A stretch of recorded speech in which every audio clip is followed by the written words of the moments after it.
We, the undersigned members of Parliament from Mount Kenya region, over 40 strong and drawn from all corners of our great mountain region, have convened here as leaders in Naivasha to deliberate on the state of our nation and our region, review and evaluate the state of progress in our area, and we speak with one resolute voice on the current affairs affecting our people and country. Today's gathering of Mount Kenya Parliamentary Caucus is a testament to our unity of purpose, thought leadership, and unwavering commitment to the well-being of our constituents and Kenya at large. We gather here today under the heavy shadow of loss of life, loss of livelihoods, and the destruction of property in our communities. As we speak, families are mourning their loved ones, businesses lie in ruins, and whole communities are nursing deep wounds, both visible and invisible. This is not the Kenya we want. No cause, no political ambition, no grievance, however legitimate, should ever come at the cost of innocent lives or lead to destruction of property. We stand with the ordinary Mwananchi whose life has been disrupted and whose dignity has been trampled on in the crossfire of political irresponsibility. Enough is enough. We mourn with the families who have lost so much in the recent chaos, losing lives and loved ones and losing property and investments, and we vow to do everything that is in our power to ensure that this never happens again. The violence and the mayhem witnessed in parts of our region recently have been instigated by reckless, selfish politics. We note with utter disgust the attempted attacks on critical economic installations and facilities within the Mount Kenya region. These very deplorable acts of arson and looting have destroyed businesses that our people rely on, complicating the problem of youth unemployment and discouraging the much-needed investment in our region. For goodness sake, why would anyone incite the burning of enterprises that employ our people, our youth, and our women and our men, and feed our families? Such heinous sabotage only tears down our own house and our own future.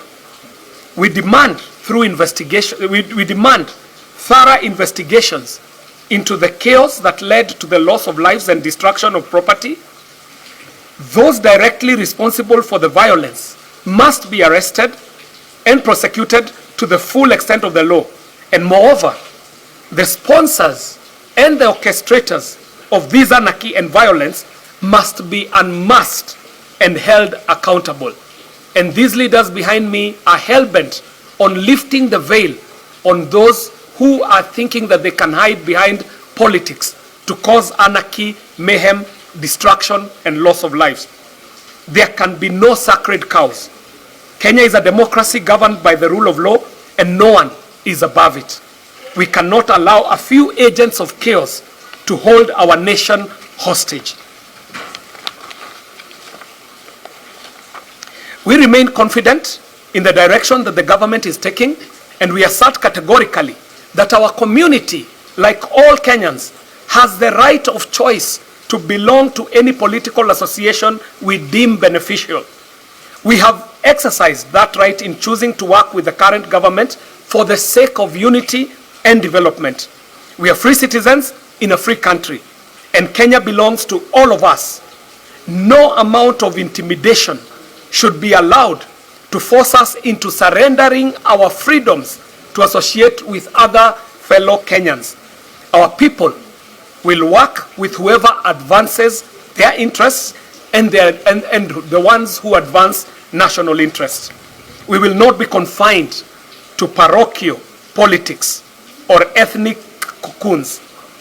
The mountain is open for partnerships with all who are willing to join hands in building our beloved country, Kenya.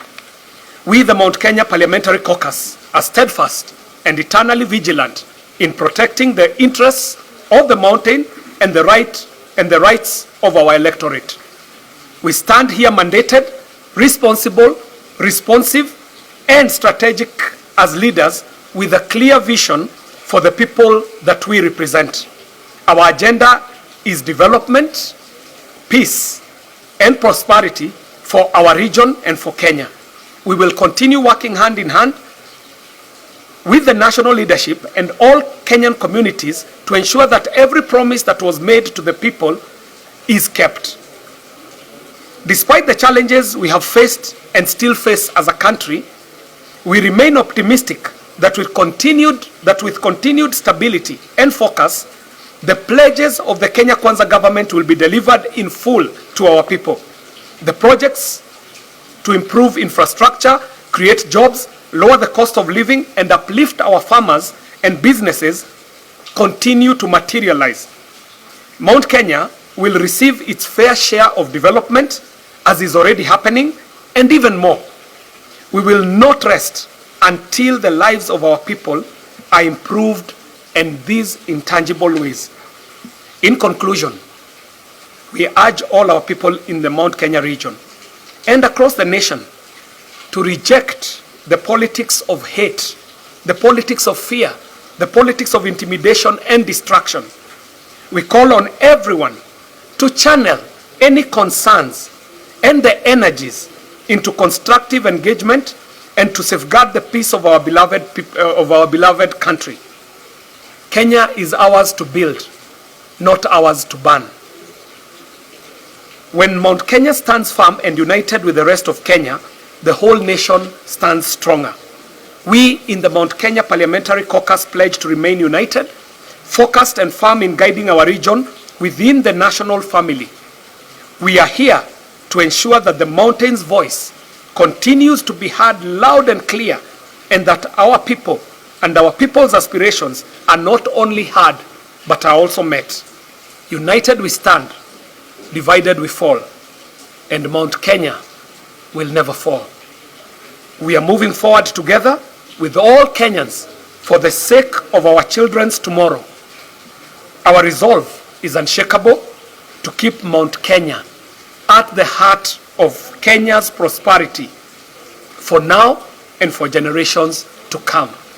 This is signed by over 40 members of Parliament and Senate and other leaders, and this is including also some who were with us a bit earlier and had to leave, one or two amongst us.